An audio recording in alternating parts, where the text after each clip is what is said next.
Thank you for requesting this video and for your willingness to serve as a chaperone at Mount Lebanon Lutheran School.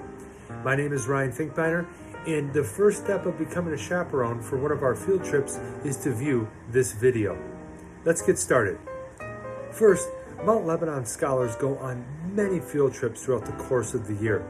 You can see here listed on the screen just some of the field trips that your scholars will be able to participate in as they make their way through our program here at Mount Lebanon. So why get involved as a school chaperone for one of our field trips? Well, first, as you know, Mount Lebanon is also all about building a community for the community, and spending time together as a community is such a valuable experience. In addition, you will help provide support and serve alongside your scholars' teachers as we go on these fun trips. Part of your service is to provide additional safety as we travel around, and it's just a lot of fun to spend a day out and about with young people who are excited about an experience that they're about to have. So how does this look? Well, to be a chaperone for one of our field trips, we ask the adults and parents of our students to align with the school expectations that are in place for our teachers who are working with our kids.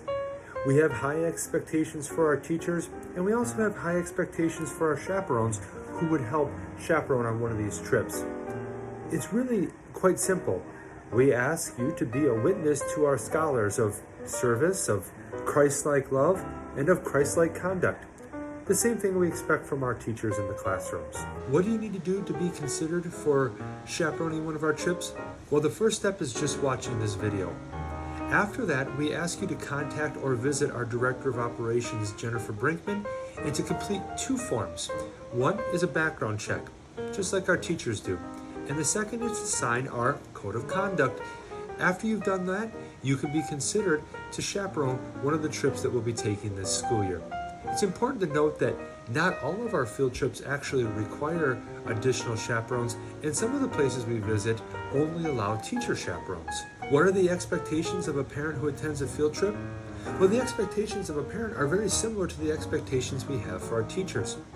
We ask that you take the responsibility of supervising some of our scholars, to scan and look, and to really be engaged in making sure everything is safe and orderly.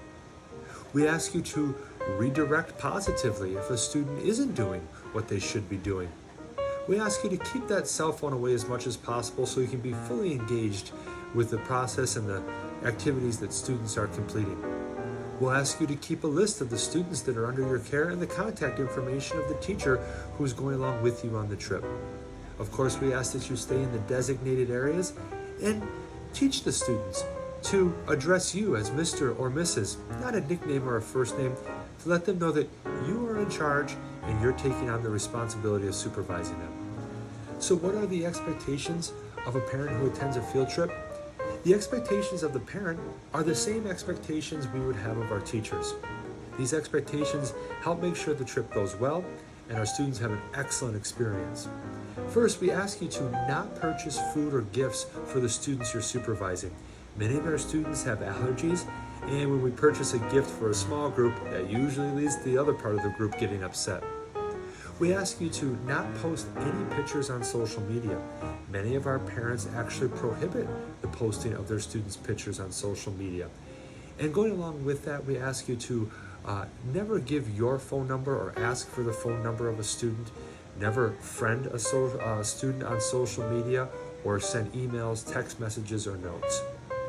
We want to avoid being alone with a student in a room or vehicle or other areas on our field trip.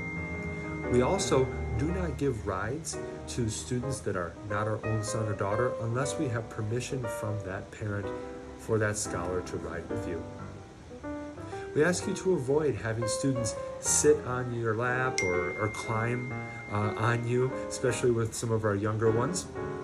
We ask you to avoid using tobacco products.